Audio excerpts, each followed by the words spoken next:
Il y a les gens qui ont vécu des traumatismes. Certaines personnes sont des réfugiés de guerre, des réfugiés politiques. Et vous voulez qu'ils retournent dans ça. Ils peuvent décider de ne même pas retourner dans leur pays d'origine. Mais les gars sont déjà traumatisés. Il y a certains traumatismes qui ne s'effacent pas du jour au lendemain. Donc laissez les gens tranquilles en fait.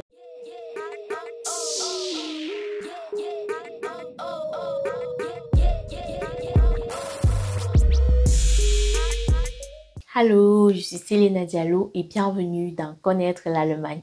Connaître l'Allemagne, c'est une chaîne où je te parle de tout ce qui tourne autour de l'Allemagne, de près ou de loin. Que ce soit sur les procédures d'immigration, sur la culture allemande ou encore sur la vie en Allemagne. Si ça t'intéresse, n'hésite surtout pas à t'abonner et à activer la cloche de notification. Aujourd'hui, on va parler d'un sujet qui est très controversé. Il s'agit du retour ou non en Afrique. Certaines personnes diront que oui, moi je veux retourner en Afrique parce que je suis patriote, parce que si, parce que ça. Et d'autres personnes ne se voient pas rentrer en Afrique. Et le fait est qu'on stigmatise beaucoup les personnes qui ne veulent pas rentrer en Afrique. On leur dit oui, tu n'es pas compatriote, oui, tu n'aimes pas ta patrie, oui, ceci, oui, cela. Mais j'aimerais dire en fait que, est-ce que vous vous posez la bonne question? Pour moi, la vraie question, ce n'est pas est-ce que je dois rentrer ou pas en Allemagne, en Afrique, mais la vraie question, c'est en quoi est-ce que je peux aider l'Afrique? Quel est l'apport que je peux faire pour l'Afrique, pour participer, moi, à mon humble niveau, au développement de l'Afrique? Ceux qui rentrent en Afrique ne sont pas forcément toujours des héros. Par contre, et pareil, en fait, ceux qui restent ici en Europe ne sont pas toujours forcément des personnes qui ont lâché leur contrée, des déracinés. Certains d'entre eux sont des déracinés, hein. On va pas se mentir. Mais d'autres, par contre, participent activement au développement de l'Afrique. On a des exemples des personnes qui sont retournées en Afrique, des personnes qui ont travaillé en Europe, par exemple, toute leur vie.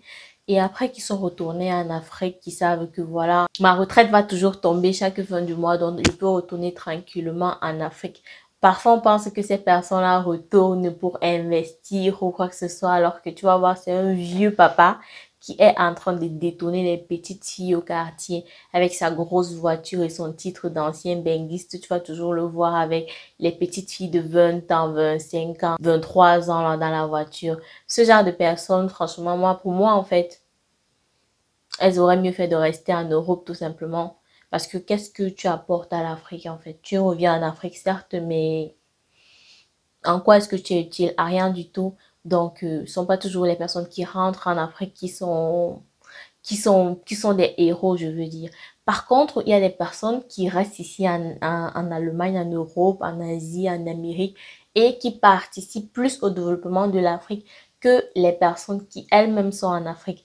On a des exemples des personnes qui sont ici en Europe et qui ont des restaurants africains, par exemple, des restaurants sénégalais, des restaurants togolais, des restaurants ivoiriens où tu vas arriver, tu ne vas manger que de la nourriture africaine. Ces restaurants-là ont pour but de valoriser la culture africaine auprès de l'Europe, auprès de l'Asie, auprès de l'Amérique et créent aussi de l'amour pour l'Afrique. C'est-à-dire que les personnes peuvent arriver dans ces restaurants-là, manger et dire que waouh, c'est bon, hein, ça vient de quel pays? Et le serveur dit par exemple ça vient du Sénégal et puis le monsieur se dit directement ok, le mois prochain je vais en vacances au Sénégal. Ou le monsieur dit voilà, l'année prochaine je vais aller en vacances au Sénégal, je dois goûter pleinement ces places-là que vous venez de nous donner. Qu'est-ce que la personne vient de faire? La personne vient juste d'ajouter un touriste de plus au Sénégal. Et s'il y a 10 000 restaurants comme ça fera 10 000 touristes de plus au Sénégal. Donc, ce n'est pas rien. Il y a aussi des personnes qui ont des sociétés délocalisées. C'est-à-dire que la personne peut être en Asie, en Europe ou peu importe le pays étranger.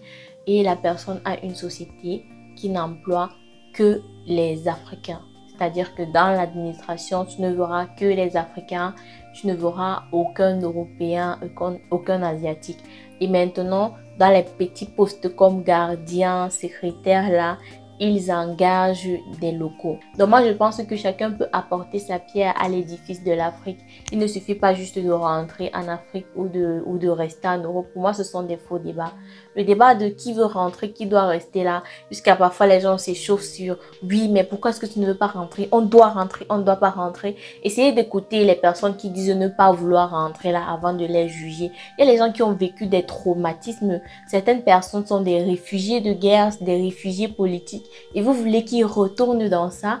Ils peuvent décider de ne même pas retourner dans leur pays d'origine. Mais les gars sont déjà traumatisés. Il y a certains traumatismes qui ne s'effacent pas du jour au lendemain. Donc laissez les gens tranquilles en fait avec cette histoire de je veux rentrer en Afrique, je ne veux pas rentrer en Afrique, tu dois rentrer en Afrique, tu ne dois pas rentrer en Afrique. Il y a des personnes qui ont déjà leur vie ici en Europe. Il y a des femmes qui sont mariées ici en Europe. Il y a des hommes mariés en Europe qui ont trouvé leur bonheur ici. Vous n'allez pas les forcer de retourner en Afrique soi-disant parce qu'ils doivent être patriotes. Il faut causer avec eux et leur demander qu'est-ce que vous faites pour l'Afrique. On a souvent trop tendance à mépriser les personnes qui vivent ici en Europe depuis 30 ans, 40 ans, 50 ans. Moi, je suis pas d'accord avec ce fait-là. Pour moi, vous devriez d'abord causer avec la personne avant de porter votre jugement par rapport à elle. Parce que chacun à son niveau peut apporter une aide à l'Afrique. Moi, par exemple, je suis arrivée ici en Allemagne et au bout d'un an et demi comme ça, j'ai décidé de créer ma chaîne. Et là, à chaque fois que j'en parlais aux gens, en fait, que je disais que voilà, je vais créer une chaîne du nom de connaître l'Allemagne, les gens me disaient, oui, mais tu es arrivé en Allemagne depuis combien de temps? Pourquoi est-ce que tu penses que tu as des choses à apporter aux gens? Nous qui sommes là depuis 5 ans, depuis 7 ans, on n'est même pas sûr qu'on a des capacités de se mettre devant une caméra et de parler d'un sujet parce qu'on ne maîtrise pas le sujet. En fait, les gens se moquaient de moi lorsque je disais que j'allais créer ma chaîne. Je vous assure, les gens se sont bien moqués de moi et les gens m'ont conseillé de laisser tomber. Non, tu viens de commencer à une école, concentre-toi sur ton école et après peut-être on verra. Mais moi, à mon niveau, je me suis sentie capable de le faire. Je me suis dit, je suis là depuis 1 an et demi et alors? Je peux déjà apporter quelque chose à mes cadets, à ceux qui sont encore au pays. Ne serait-ce que mon expérience, même si je m'assois et que je raconte mon expérience, ça va aider quand même certaines personnes. Et aujourd'hui, il y a énormément de personnes qui sont arrivées en Allemagne grâce à moi et ça, j'en suis fière. Il y a certaines personnes qui ont pu éviter certains pièges ici en Allemagne grâce à moi. Ça aussi, j'en suis fière. Il y a des personnes qui m'écrivent chaque jour pour me remercier de mes vidéos en disant que ça les aide beaucoup. Et ça, moi, j'en suis fière parce que je me sens utile dans ma communauté et j'apporte une aide aussi petite soit-elle à ma communauté. Donc, je répète, la question ici n'est pas de qui va rentrer en Afrique, qui ne va pas rentrer en Afrique. Ça, ce sont des faux débats. La question est, qu'est-ce que je peux apporter pour mon Afrique? Bon, après, il y a encore cette catégorie de personnes-là qui ne font rien de leur vie, qui ne veulent rien faire de leur vie, qui vivent à crédit, qui n'arrivent même pas à gérer leurs finances et qui sont toujours là en train de s'asseoir pour critiquer la politique africaine, critiquer les gouvernements africains, dire qu'en Afrique c'est ça, il y a la saleté, non, ils ne veulent pas rentrer dans ça, qui se trouvent bien sur leur position où ils sont. Ces personnes-là ne vont même pas essayer de les convaincre de retourner en Afrique parce que l'Afrique n'a même pas besoin de ce genre de personnes. Vous savez quoi? Restez où vous êtes tranquillement et voilà, vivez votre vie tranquille. Moi ici, je m'adresse aux personnes qui savent qu'elles peuvent apporter quelque chose, une petite contribution pour l'évolution de notre continent. Moi, j'aimerais vous dire, lancez-vous dès maintenant. Si vous pensez que vous ne voulez pas rentrer en Afrique et que vous voulez quand même faire quelque chose pour votre continent, faites-le dès à présent. Si vous sentez que vous voulez rentrer en Afrique et que vous sentez que c'est là-bas que vous serez plus utile pour votre continent, rentrez en Afrique. Mais arrêtez cette stigmatisation des personnes qui ne veulent pas rentrer et arrêtez cette surévaluation des personnes qui, elles, veulent rentrer. Ce ne sont pas forcément toujours des héros. Voilà ce que j'avais à dire par rapport à cette vidéo. Mets-moi un like si elle t'a plu et donne-moi un commentaire par rapport au sujet si tu as quelque chose à dire. Merci à toi de m'avoir suivi. C'était Céline Diallo.